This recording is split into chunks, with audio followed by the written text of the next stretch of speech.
প্রিয় পঞ্চম শ্রেণীর শিক্ষার্থীবৃন্দ, আশা করছি তোমরা সকলে অনেক অনেক ভালো আছো। আজকে তোমাদের গণিত বইয়ের ২৬ পৃষ্ঠার ১ এবং ২ নং যে প্রশ্ন সমাধান দেখতে পাচ্ছ, এই সমাধানটি নিয়ে আজকে হাজির হয়েছি। আশা করব আজকের ভিডিওটি যদি তোমরা না টেনে সম্পূর্ণ দেখো, তাহলে এখানে যে ২টি প্রশ্ন দেওয়া আছে, এগুলো তোমরা খুব সহজে বুঝতে পারবে।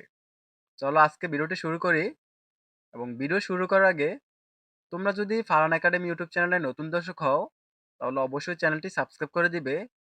এবং যারা অলরেডি সাবস্ক্রাইব করে দিয়েছো, তাদেরকে অসংখ্য ধন্যবাদ। চলো ভিডিওটি শুরু করি। চলো প্রশ্নটাকে ভালোভাবে পড়ে নেই। বলছে, রহিম সাহেব বাজার থেকে ৬০০ টাকা দিয়ে ৫টি ডাব কিনলেন এবং ১২টি ডাব কিনলে তার কত টাকা খরচ হবে? শিক্ষার্থীরা, তোমরা দেখতে পাচ্ছ সে ৫টি ডাব ৬০০ টাকা দিয়ে কিনছে। যদি ১২টি ডাব কিনতো তাহলে তার কত টাকা খরচ হতো? সো আমরা এটা যদি সমাধান করতে যাই, তাহলে আগে একটি ডাবের দাম নির্ণয় করতে হবে। তারপরে আমরা ১২টি ডাবের দাম নির্ণয় করতে পারবো। চলো এটা সমাধান করে ফেলি।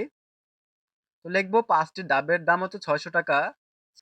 একটি ডাবের দাম আমরা ৫ দিয়ে যখন ৬০০ কে ভাগ করে দেব, তাহলে পেয়ে যাবো একটি ডাবের দাম কত টাকা। তো চলো ভাগটা দেখো, তোমরা সাইডে দেখতে পাচ্ছ। আমরা ৫ দিয়ে ৬০০ কে ভাগ করব। তো ৫ হচ্ছে ৬ এর মধ্যে একবার যায়। তো ৫ একে ৫।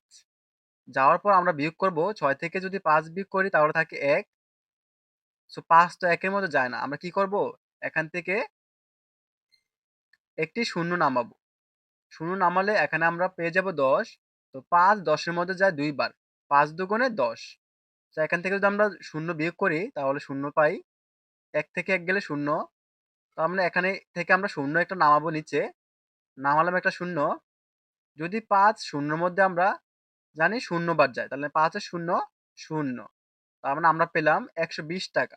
যেহেতু একটি ডাবের দাম নির্ণয় করে ফেললাম, এখন ১২টি ডাবের দাম খুব সহজে নির্ণয় করতে পারবো। সরি। একটি ডাবের দাম হচ্ছে ১২০ টাকা। যেহেতু ১২টি ডাবের দাম নির্ণয় করতে হবে, তো ১২০ এর সাথে আমরা ১২ গুণ করে দিব। চলো আমরা গুণটা করে ফেলি। তোমরা দেখতে পাচ্ছ গুণটা ২ দিয়ে প্রথম শূন্যকে সাথে গুণ করলে শূন্যই হয়। এবং ২ দিয়ে যদি আমরা ২ এর সাথে গুণ করি, ২ দুগুণে ৪ এবং ২ একে ২। তারপর একটি শূন্য দিয়ে নিব, বা তোমরা চাইলে করজ দিতে পারো। আবার ১ যদি শূন্যর সাথে গুণ করি শূন্যই হয়। ২ একে ২ এবং এককে ১। এখন সবগুলো আমরা কি করে নিব? যোগ করে নিব। শূন্যে শূন্য, ৪ এর সাথে শূন্য যোগ করলে ৪ এ হয় এবং ২ এ ২ হচ্ছে ৪ আর ১ এর ১। তো আমাদের ১,৪৪০ টাকা। সুতরাং ১২টি ডাবের দাম নির্ণয় করতে বলছে, তো আমরা এটা নির্ণয় করে ফেললাম। সুতরাং রহিম সাহেব যদি ১২টি ডাব কিনতে যায়, তার খরচ হবে ১,৪৪০ টাকা। আশা করছি প্রথম প্রশ্নটি তোমরা বুঝতে পেরেছ। ২ নম্বর প্রশ্নটি হলো, রাইসা ৬৪ টাকা দিয়ে ৮টি কলম কিনল। ২৪টি কলম কেনার জন্য তার কত টাকা লাগবে? আমরা সেম ওইটার মতো আগে আমরা একটি কলমের দাম বাইর করব। যদি একটি কলমের দাম বাইর করি, তাহলে আমরা ২৪টি কলমের দাম খুব সহজে নির্ণয় করতে পারবো। চলো এটা সমাধান করে ফেলি। সো আমরা সমাধান পাঠে চলে আসলাম। শিক্ষার্থীরা, তোমরা যদি এই চ্যানেলের নতুন দর্শক হও, তাহলে অবশ্যই চ্যানেলটি সাবস্ক্রাইব করে দিবে। সো আমরা লিখবো ৮টি কলমের দাম হচ্ছে ৬৪ টাকা। যদি আমরা ৮ দিয়ে ৬৪কে ভাগ করে দেই, তাহলে একটি কলমের দাম পেয়ে যাব। তো লিখবো একটি কলমের দাম। সো আমরা ৮ দিয়ে ৬৪কে ভাগ করে দিব। যদি আমরা ৮ দিয়ে ৬৪কে ভাগ করতে যাই, তাহলে নামতা পড়লে আসে ৮ ৮ ৬৪। তার মানে ৮ এর নামতা হচ্ছে ৮ বার আসে ৬৪। তার মানে একটি কলমের দাম পড়ে ৮ টাকা।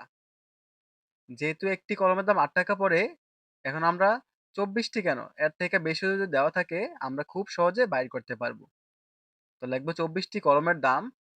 ২৪ এর সাথে আমরা ৮ গুণ করে দিব। কলম কিনবো ২৪টা আর একটার দাম হচ্ছে ৮ টাকা।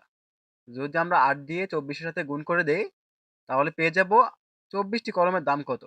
তো আমরা গুণটা করি চলো। ৮ দিয়ে যদি আমরা ৪ এর সাথে গুণ করি, ৪ আটা ৩২। ৩২ হচ্ছে, আমরা ২ লিখবো, হাতে আছে ৩ এবং আমরা যদি এটার সাথে গুণ করি ৮ দুগুণে ১৬। ১৬ আর ৩ হচ্ছে ১৯।